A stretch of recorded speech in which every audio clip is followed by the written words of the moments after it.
Assalamualaikum warahmatullahi wabarakatuh. Selamat pagi, salam sejahtera untuk kita semua. Perkenalkan, saya Dewi Chandra Resmi, SSIT MTR Kep, salah satu dosen program studi D3 Kebidanan Fakultas Ilmu Kesehatan Universitas Sains Al-Quran Jawa Tengah di Wonosobo dengan NIDN 0624018803.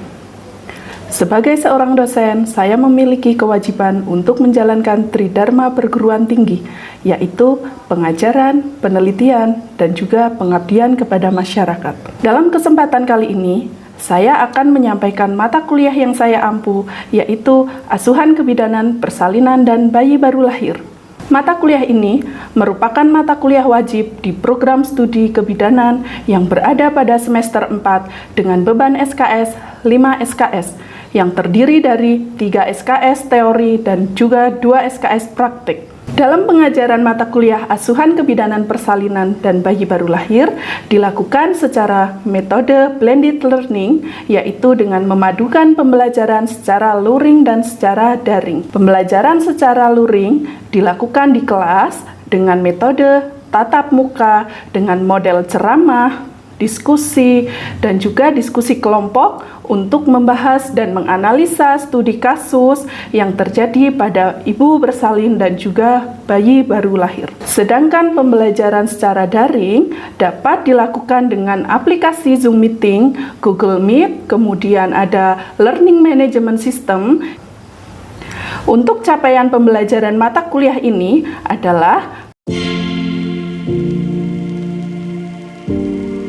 untuk bahan kajian sendiri, di mana akan mendukung pengajaran asuhan kebidanan persalinan dan juga bayi baru lahir ini adalah yang pertama konsep dasar persalinan, manajemen asuhan persalinan, tanda bahaya pada masa persalinan, asuhan persalinan kala 1, asuhan persalinan kala 2, asuhan persalinan kala 3, asuhan persalinan kala 4, kemudian merumuskan diagnosa dan masalah potensial serta kebutuhan akan tindakan segera yang terjadi pada saat persalinan di kala 1, kala 2, kala 3, dan kala 4.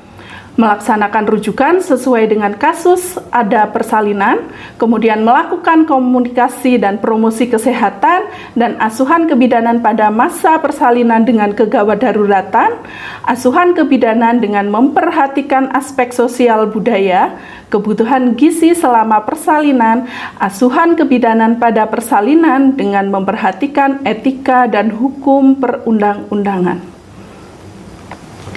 Itulah deskripsi singkat mata kuliah Asuhan Kebidanan Persalinan dan Bayi Baru Lahir yang saya ampu. Dalam penyampaian mata kuliah ini, saya menggunakan metode pengajaran DIE, yaitu Delivery, Interaction, dan Assessment.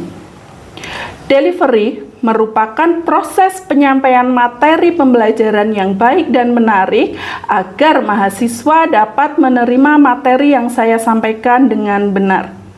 Pada pembelajaran di kelas, saya menggunakan rujukan pembelajaran yang relevan dan juga terkini seperti buku cetak, e-book, ataupun jurnal penelitian dan pengabdian masyarakat yang mendukung materi yang saya ajarkan.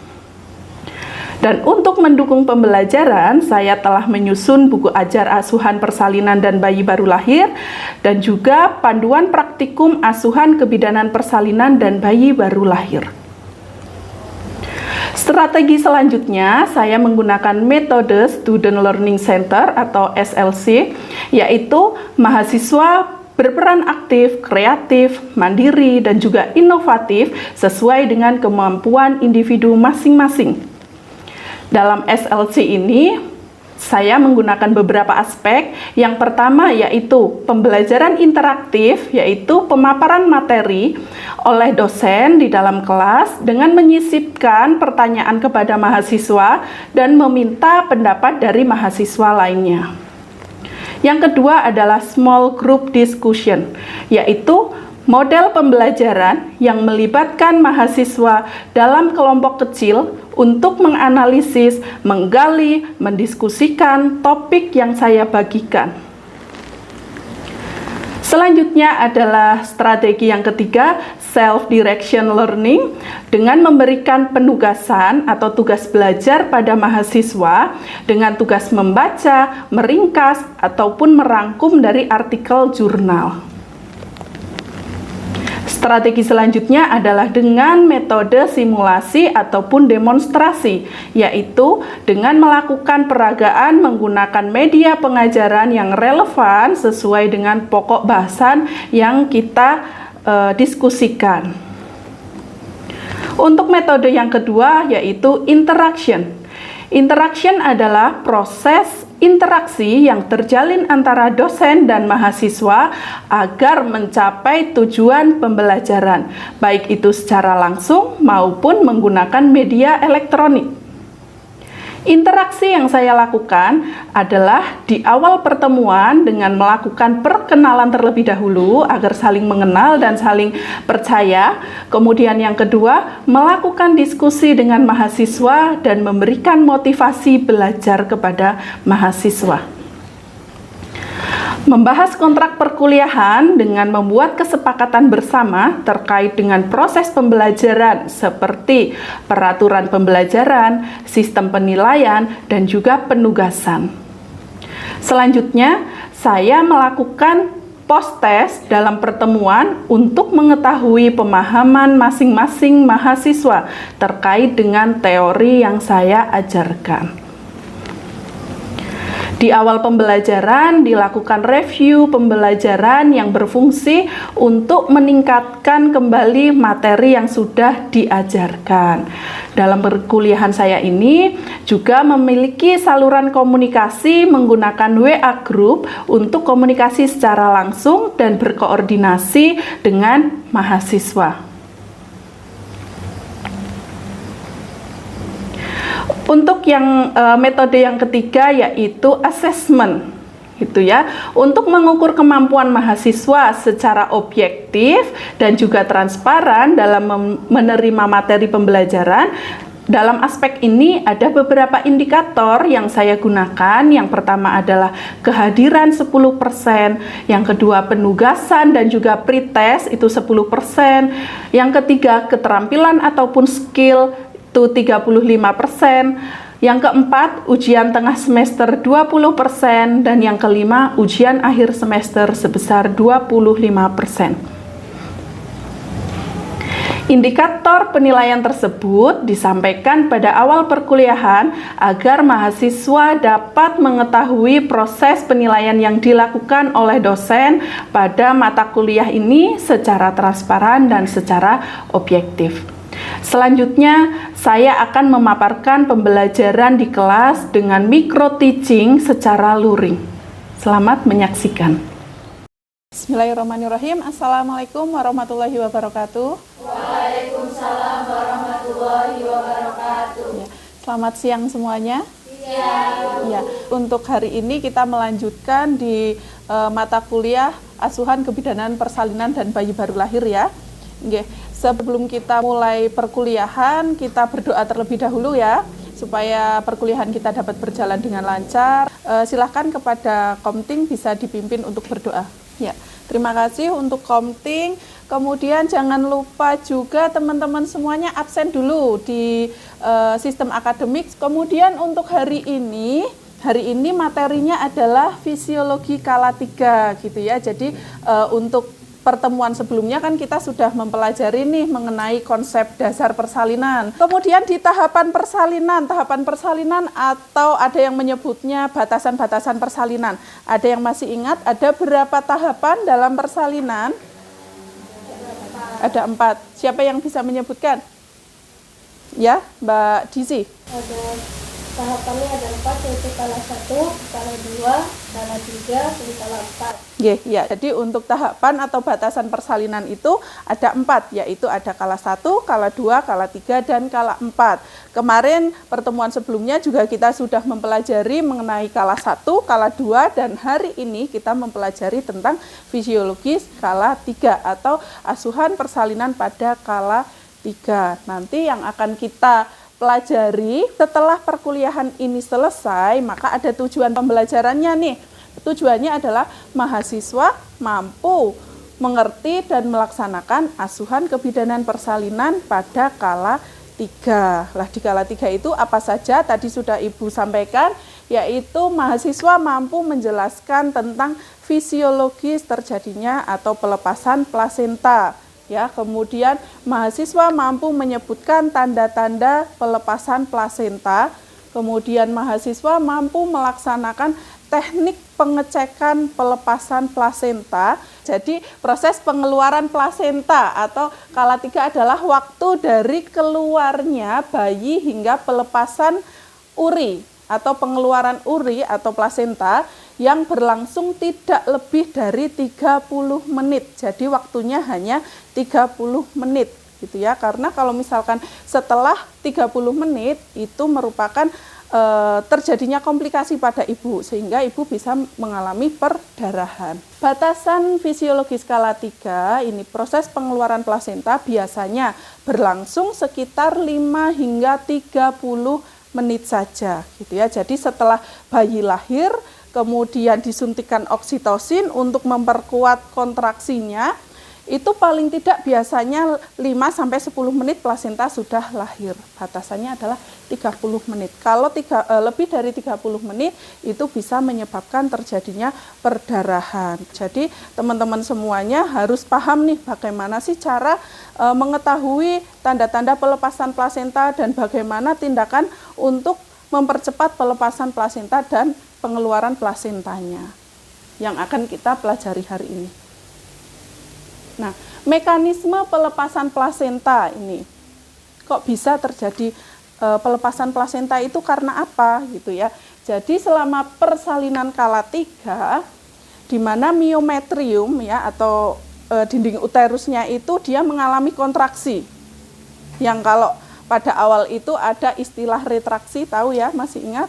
Jadi uterusnya itu bentuknya tidak melebar lagi, tapi dia semakin lama semakin mengecil ya karena terjadinya kontraksi. Jadi miometrium itu mengalami kontraksi yang terus-menerus ya. Nah, kalau dia mengalami kontraksi yang adekuat, mengalami kontraksi yang terus-menerus, maka ukuran uterus atau rongga uterusnya itu akan menyusut. Gitu, akan semakin mengecil. Nah, sedangkan ukuran plasentanya itu akan tetap. Kalau misalkan ukuran tempatnya kecil sedangkan plasentanya tetap, maka dia tidak bisa menempel lagi ya. Makanya tempat implantasi berkurang, kemudian plasenta akan terlipat. Kalau sudah terlipat dia akan terlepas dengan sendirinya. Itu mekanisme terjadinya pelepasan dari plasentanya karena miometrium selalu melakukan kontraksi, maka ukuran miometriumnya akan menyusut, kemudian plasentanya akan terlipat dan akan keluar gitu. Selanjutnya nih, ini harus diperhatikan ya. Jadi ada tanda-tanda pelepasan plasenta. Jadi setelah bayi lahir itu kita harus observasi nih, harus memantau bagaimana sih tanda-tanda pelepasan plasenta itu. Yang pertama adalah perubahan dari bentuk uterusnya. Uterusnya berubah gitu ya. Uterusnya berubah dari diskoid menjadi bentuk bundar ataupun globuler. Diskoid itu seperti apa? Seperti cakram ya. Seperti bentuk cakram, dia kemudian mengalami perubahan bentuknya menjadi bundar, bulat gitu ya. Dan posisi uterus di dalam abdomen itu semakin tinggi gitu. Makanya ketika bayi sudah lahir kemudian ada tanda-tanda pelepasan plasenta, kalian melakukan pengecekan kok tinggi fundus uterinya semakin naik, itu berarti ada tanda-tanda pelepasan plasentanya. Kenapa kok bisa terjadi peningkatan pada bentuk uterus? Karena pelekatan plasentanya, ya, misalkan plasenta melekat, misalkan seperti ini. Ya, jadi misalkan plasentanya melekat, ini dinding uterus ya. Misalkan plasenta melekat seperti ini, kemudian di bawah, di bagian tengah ini dia sudah terlepas, sehingga di bagian tengah dia akan terisi oleh darah. Makanya dia akan semakin naik uterusnya, gitu ya. Itu tanda yang pertama. Tanda yang kedua adalah tali pusat bertambah panjang, gitu. Tali pusat bertambah panjang kenapa? Tadi salah satu yang sudah Ibu jelaskan bahwa di bagian tengah ini kan ada penimbunan darah ya di dalamnya ya, sehingga ukuran dari plasentanya itu semakin menurun ya, plasentanya menurun, kemudian tali pusat dia akan keluar semakin memanjang.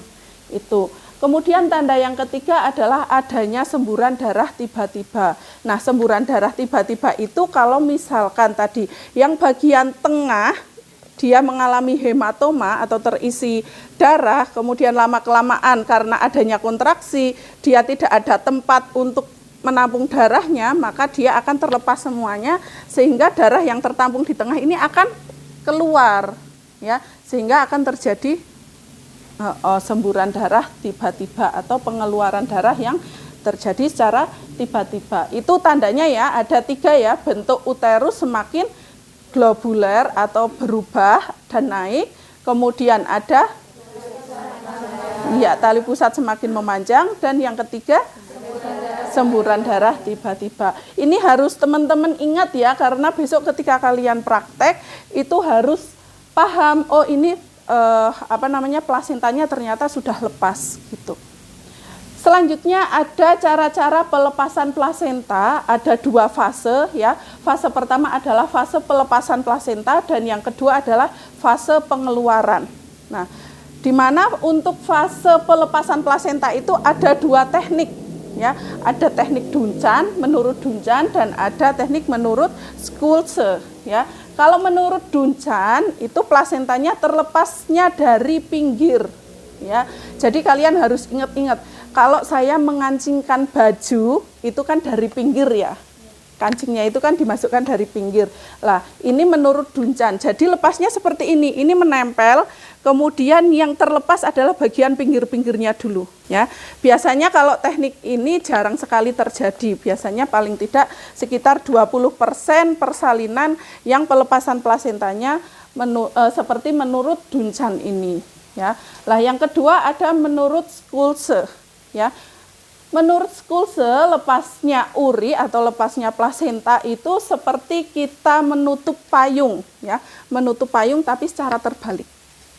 Gitu ya. Nah, cara ini atau cara menurut Schulze ini adalah cara yang paling sering terjadi.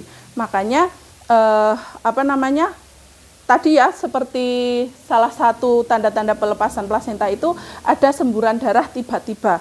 Nah, ini kalau menurut Schulze, pelepasannya itu terjadi dari tengah terlebih dahulu. Ya, jadi misalkan ini dinding uterus, ini plasentanya melekat, kemudian akan terjadi pelepasan di bagian tengah plasentanya terlebih dahulu, maka akan terjadi retroplasenta hematoma. Ya, jadi darahnya itu tertimbun di bagian tengah. Ini. Kemudian lama-kelamaan dia nanti akan terlepas dan akan menimbulkan semburan darah tiba-tiba dan tali pusat semakin panjang ya. Ini berarti teknik pelepasan plasenta menurut Schulze. Kalau plasentanya sudah terlepas dari dinding uterus, kita sudah tahu oh ini sudah ada tanda-tanda pelepasan plasenta, baru masuk ke dalam fase pengeluaran gitu ya. Fase pengeluaran ini apabila gejala-gejala tadi, gejala-gejala pelepasan plasentanya itu sudah ada, maka plasenta sudah siap untuk dikeluarkan. Kalau misalkan plasenta sudah tampak di introitus vagina, maka kita harus melakukan penarikan dan anjurkan ibu untuk sedikit meneran. Coba ibu sedikit meneran gitu, karena untuk mendorong plasentanya supaya lebih turun gitu ya, sehingga kita ketika melakukan penarikan akan lebih mudah. Dan ketika plasentanya ini sudah di depan introitus vagina seperti ini. Nah, seperti ini sudah tampak, kita tangan kanan itu menarik seperti ini, tangan kirinya menangkap. Ya, jadi menangkap. Nah, seperti ini, kemudian kita tarik sedikit, kemudian kita putar memilin. Gitu. Nah, itu di fase pengeluaran. Sampai sini sudah paham? Ya, kita lanjutkan. Selanjutnya ada teknik-teknik nih. Ada teknik-teknik untuk mengetahui lepasnya plasenta. Kalau tadi itu menurut Duncan dan Schutzel, kemudian ini ada tekniknya untuk mengetahui lepasnya plasenta. Ada perasat Kushner, ada perasat Strassman, kemudian ada perasat Klein dan perasat Manuaba. Kita bahas satu persatu ya. Untuk perasat Kushner ini, jadi Ibu contohkan ya, Ibu demonstrasikan untuk teknik-teknik mengetahui lepasnya plasenta. Mohon untuk diperhatikan, nanti akan Ibu tunjuk untuk maju ke depan. Gitu ya. Oke. Ya, jadi untuk perasat Kushner, untuk posisinya kita berada di sebelah kanan pasien. Ya, ketika melakukan pertolongan persalinan, kita berada di sebelah kanan pasien. Kemudian tangan kanan kita menegangkan tali pusat. Ya, tangan kanan kita memegang klem, kemudian kita meregangkan tali pusat, sedangkan tangan kiri menekan di atas simfisis pubis. Di mana simfisisnya? Nih, ya, di sini. Tangan kita berada di simfisis pubis. Bila tali pusat masuk ke dalam vagina, berarti plasenta ya telah lepas. Karena kalau misalkan kita tekan ya, tekan daerah atas simfisis pubis, kok ternyata ini ketika dilepas kok ternyata tidak masuk lagi, berarti dia sudah terlepas. Gitu ya. Tapi kalau misalkan ketika kita menekan ya menggunakan tangan kiri di atas simfisis, tali pusatnya kok ternyata masuk lagi, berarti dia belum terlepas. Ya, diperhatikan. Kemudian perasat yang kedua adalah Strassman. Ya, Strassman di mana tangan kanan kita berada memegangi tali pusat. Ya, seperti ini. Ya, memegangi tali pusat, kemudian tangan kiri kita mengetok-ngetok bagian fundus uteri. Tadi ya, setelah bayi lahir tinggi fundus uterinya seberapa?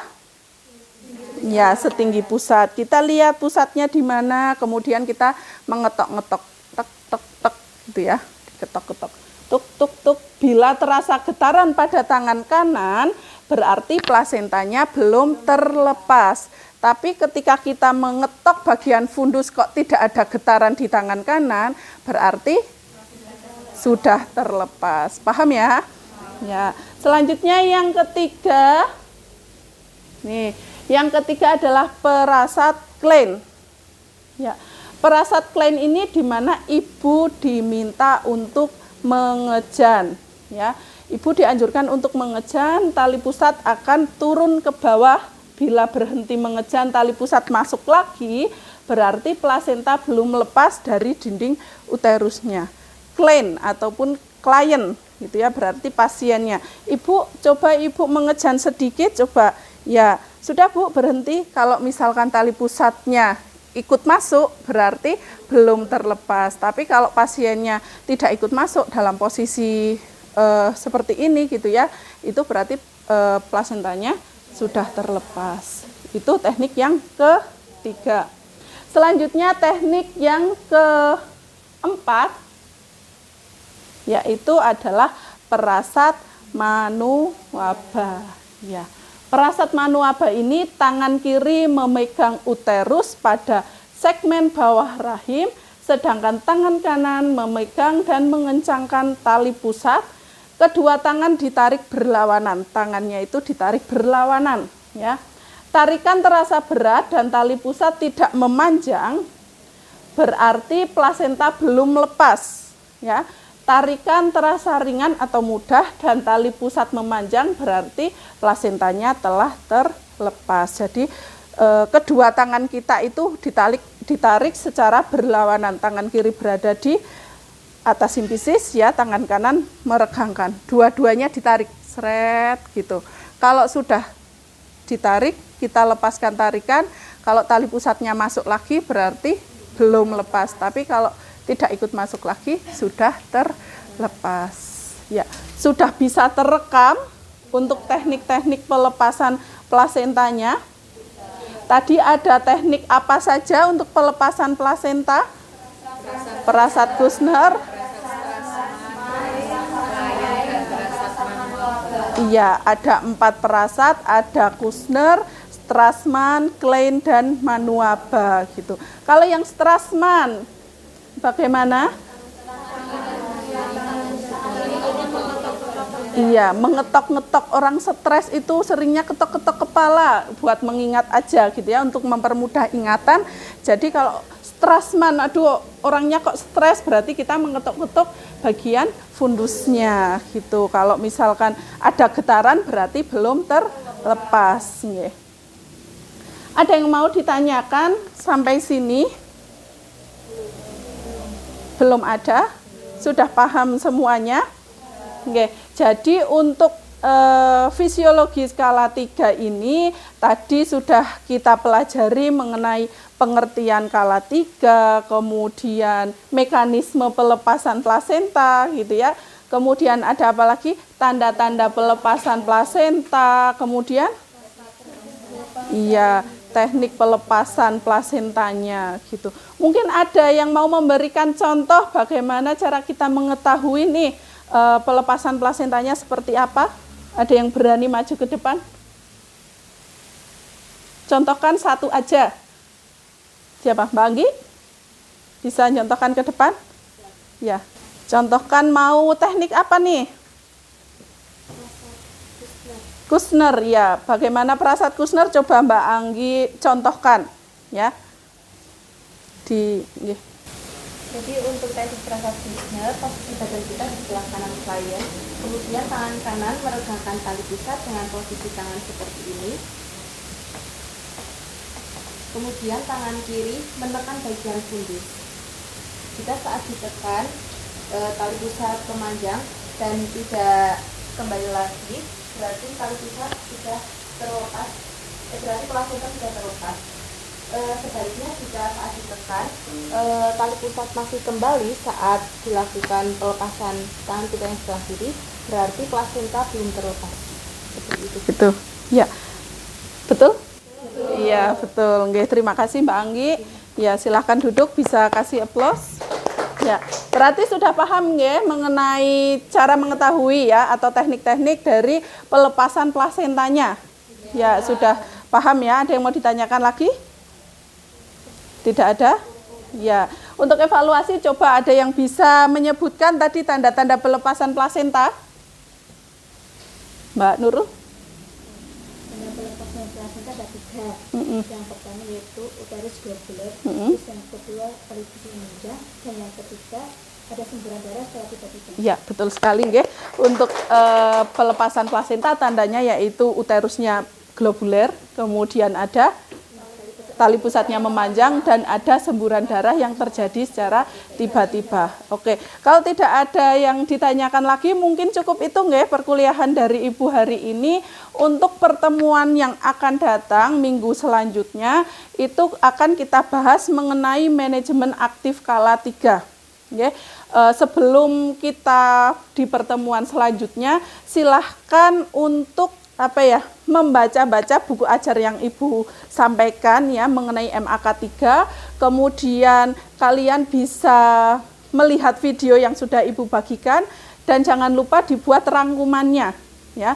Nanti dikumpulkan melalui Darling ya, dikumpulkan melalui sistem akademiknya, kemudian besok akan Ibu koreksi, kemudian kita bahas di pertemuan selanjutnya. Seperti itu? Ya, paham ya? Sudah jelas nggih? Ya. Kalau gitu terima kasih sudah memperhatikan. Jangan lupa belajar ya, sebentar lagi ada UTS ya. Jadi belajarnya itu jangan sistem kebut semalam.